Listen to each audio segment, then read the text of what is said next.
Hi, my name is Gwenaëlle Dumal. I'm a grad student here at Colorado State and the outreach coordinator for the Colorado Water Center. Water is a precious resource. It's essential for agriculture, for recreation, and for many aspects of our daily lives. Managing such a vital and limited resource is a very complex challenge, especially in the face of prolonged droughts and climate change. Here in Colorado, water policy has always been a little controversial, with the potential to divide east versus west, farm versus city, community versus community. This episode of Community Voices spotlights the people working hard to bridge those divides. Through an innovative approach called the Colorado Water Basin Roundtables, diverse groups of people are coming together to help create locally driven, collaborative solutions to water management challenges. As you will see, there were skeptics at first, but today, the roundtables have hundreds of participants representing each of the state's 8 major river basins and the Denver metropolitan area. And as you will also see, by building trust, working together, and finding common ground, they're delivering results, such as helping to shape the landmark Colorado Water Plan.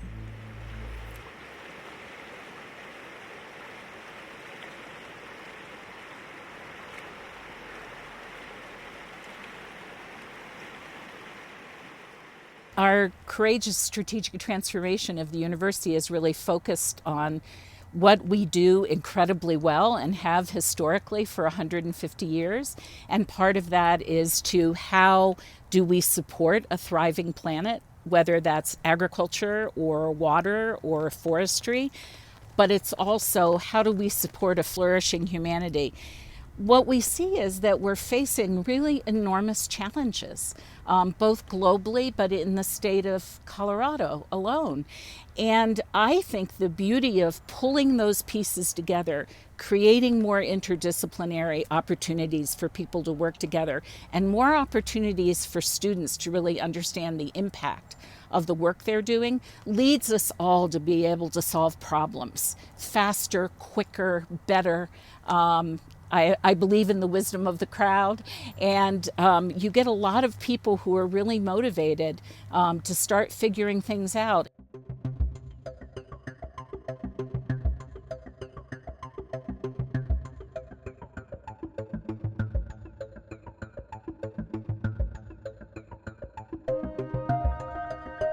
As Colorado continues to grow, water becomes more and more important, not only to sustain the agricultural economies on which this state was built and developed, but now sustaining a population that continues to grow and grow.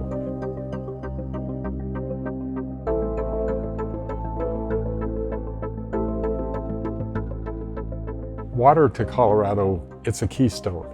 You can see the difference in those areas that are irrigated and the water resources have been adequately managed and developed, as opposed to the drier, arid climate that we live in. We've turned an arid climate, an arid state, into a garden.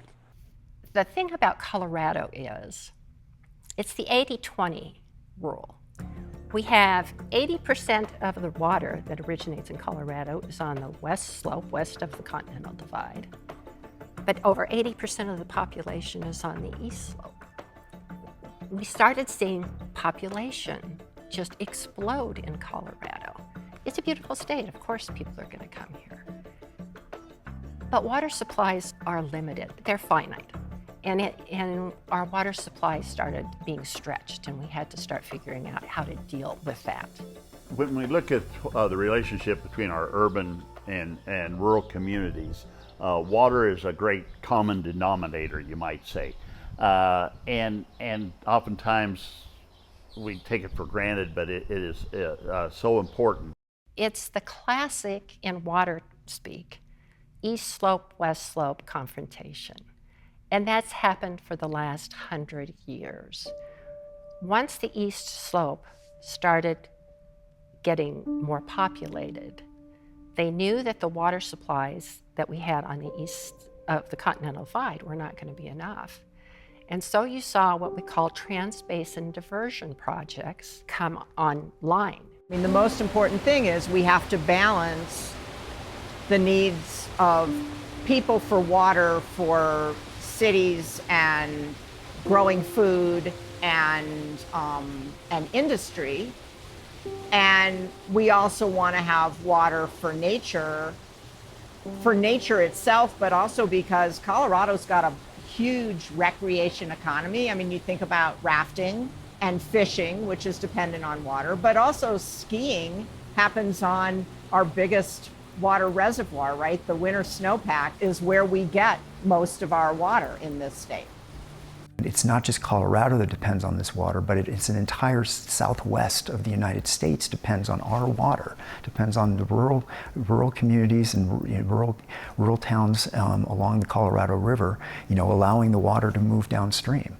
But I mean, that's the fact, is that Colorado, in that sense, determines not only its own fate, but the fate of a lot of different states along the way. In 2001, a serious drought hit. And 2002 was just like the lowest water year. And municipalities are thinking, what are we going to do? We have all these people coming in. The West Slope is like, we need to have a thriving community, and we like it the way it is. And you can't take any more of our water East Slope. And it's the not one more drop rule came from the West Slope. Denver was expanding one of its Transbasin water projects. Northern Water Conservancy District was also expanding one of its Transbasin projects, and people were not connecting.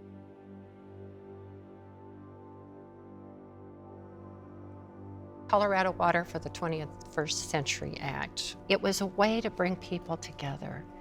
There was a visionary out there, his name is Russell George, and he was the executive director of the Natural Resources Department at the time. And he tried to get people to talk to each other. And folks trusted Russ, and they knew he understood water issues. Russ was also from the West Slope. He understood both sides of the equation. And so he determined there had to be a better way to talk about these difficult issues. And so he established this process of what we call roundtables. I and one other member of my staff set up roundtable meetings in each river basin. We actually created one more roundtable than we had river basins because of the way Denver sits and the impact that it's that it just has in water and everything else. We thought that was a fair way of really getting everybody to be at a place where they can participate on equal level. And we said, here's where this is going to go. That from here on out, decisions relating to transbasin diversions will need to have some basin roundtable participation. You can't block it, you can't stop it, but you can be on the ground floor and participate in the decision making. But Russ George's vision was this idea of negotiating rather than litigating.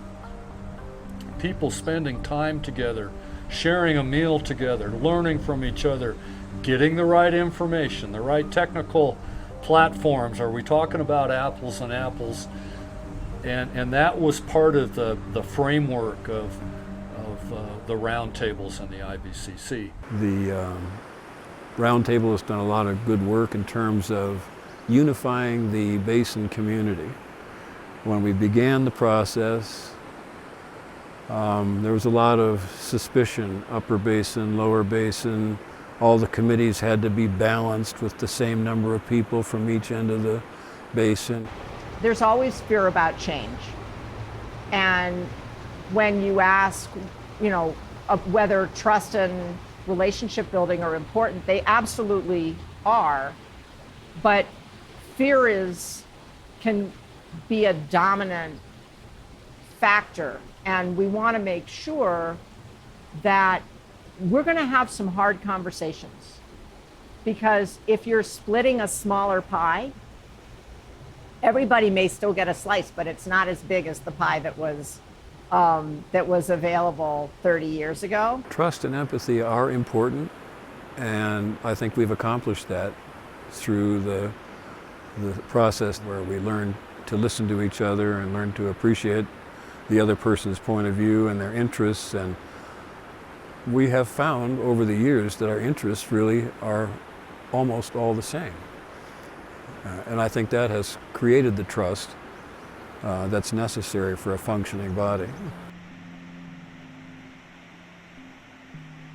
They've been able to prioritize what is important to their basin. And that's a lot better coming from a local group of people than it is from somebody in Denver saying, no, you need this, this, and that. Only there could you have the CEO of Denver Water sitting on an equal basis with a rancher irrigator from Maybelle, Colorado. And in some ways, miles apart and eons of culture apart in some ways, but they had a common denominator on the importance of water to Denver Water and to his hay fields and his cattle operation. When I participated in the Arkansas Basin Roundtable, you have to keep in mind a little historical perspective. Back in the 70s and 80s, a lot of municipalities bought up agricultural water rights and engaged in what you might call the more traditional buy and dry transfers. And that did not obviously sit well with the agricultural rural communities. So there was a lot of mistrust or distrust. And the Arkansas Basin, being the center of that controversy, decided, well, is it possible to form a subcommittee of the Roundtable to examine ways in which those transfers could occur where it would be mutually beneficial or at the very least acceptable. It was a difficult thing to do because of, again, the history behind the friction between urban and rural interests. But what we decided to do was take, in part, a technical approach to it and look at, well, what water has been transferred, why was it transferred, where was it transferred from, and what were the issues surrounding those transfers that made it so controversial. When you're having difficult conversations, if you at least can agree on the data, then that's a start for the conversation. And the research that's done at CSU, either the Water Center, Ag, Engineering, it's all on the ground important work that then can be shared out there with the public and help Colorado. I think probably the biggest thing is the state water plan that came out in, I believe it was November of 2015. That was a culmination of just a whole lot of discussion, a whole lot of input by each basin, a strategy of moving forward and identification of how water supplies would be manifest, conservation, new water projects, development of compact entitlements, conversion of ag to municipal, and kind of the guidelines around how that was going to be done.